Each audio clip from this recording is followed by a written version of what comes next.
ED അന്വേഷണം രാഷ്ട്രീയ പ്രേരിതമാണെന്നും സ്വരക്ഷയ്ക്ക് വേണ്ടി എല്ലാവരും പറയുന്നതാണെന്നും BJP സംസ്ഥാന അധ്യക്ഷൻ രാജീവ് ചന്ദ്രശേഖർ. അവർ സ്വതന്ത്ര ഏജൻസിയാണ്. സംസ്ഥാന സർക്കാർ 21 കോടി രൂപ ആർക്ക് കൊടുത്തു എന്നറിയാനുള്ള അവകാശമുണ്ടെന്നും രാജീവ് ചന്ദ്രശേഖർ പറഞ്ഞു. ED നോട്ടീസിന്മേൽ മുഖ്യമന്ത്രിയും തോമസ് ഐസക്കും അവർക്ക് പറയാനുള്ളത് പറയട്ടെ എന്നും അദ്ദേഹം പറഞ്ഞു. 2100 കോടിയുടെ masala bond London stock exchange raise ചെയ്ത് 21 കോടി ഫീസ് ഇത് ആർക്ക് കൊടുത്തു, എന്തിനു കൊടുത്തു? 9.5% ഇൻട്രസ്റ്റ് റേറ്റിൽ പുറത്തുനിന്ന് ഒരു മസാല ബോണ്ട് റേസ് ചെയ്യുമ്പോൾ എന്തുകൊണ്ട് ഇവിടുന്ന് റേസ് ചെയ്തില്ല? അതുപോലെ തന്നെ ആയിരുന്നു ഇവിടെ ഇൻട്രസ്റ്റ് റേറ്റ് ഇവിടെയായിരുന്നു കമ്മി. ഇതെല്ലാം ചോദിക്കണം. ഇതെല്ലാം ഈ ഇൻവെസ്റ്റിഗേഷൻ അന്വേഷണം വഴി ചോദിക്കണം. ഇതിൽ എനിക്ക് ഉറപ്പുണ്ട് ശബരിമല കൊള്ള പോലെ തന്നെ ആദ്യം മുഖ്യമന്ത്രി എന്താ പറഞ്ഞു? ശബരിമല കൊള്ള പുറത്തു വന്നപ്പോൾ ഇതൊരു വീഴ്ചയാണ്, ഇത് ചെറിയൊരു നിസ്സാര വീഴ്ചയാണ്.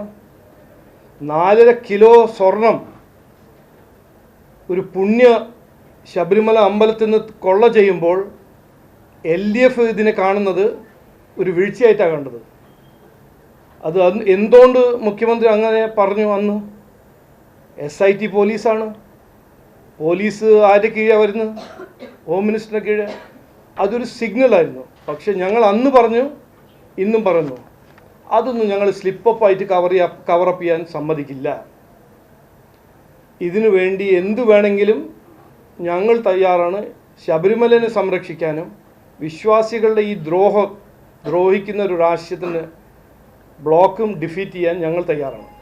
രാഹുൽ മാങ്കൂട്ടത്തിലിന്റെ അറസ്റ്റ് 3 മാസം മുമ്പ് നടത്താമായിരുന്നിട്ടും നീട്ടിക്കൊണ്ടുപോയത് കോൺഗ്രസും CPM-ഉം തമ്മിലുള്ള നാടകമാണ്. ജനങ്ങൾ പാലക്കാട് നഗരസഭയിലൂടെ വികസനവും അഴിമതിയില്ലാത്ത സുതാര്യവുമായ BJP ഭരണമാണ് പ്രതീക്ഷിക്കുന്നത്.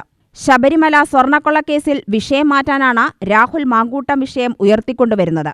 K. സുരേന്ദ്രൻ ഉൾപ്പെടെയുള്ള നേതാക്കൾ സ്വർണ്ണക്കൊള്ള മറയ്ക്കാനല്ല രാഹുൽ വിഷയമെന്ന് പറഞ്ഞത് ചൂണ്ടിക്കാണിച്ചപ്പോൾ പാർട്ടിയിൽ താൻ പറയുന്നതാണ് അഭിപ്രായമെന്നും അദ്ദേഹം പറഞ്ഞു.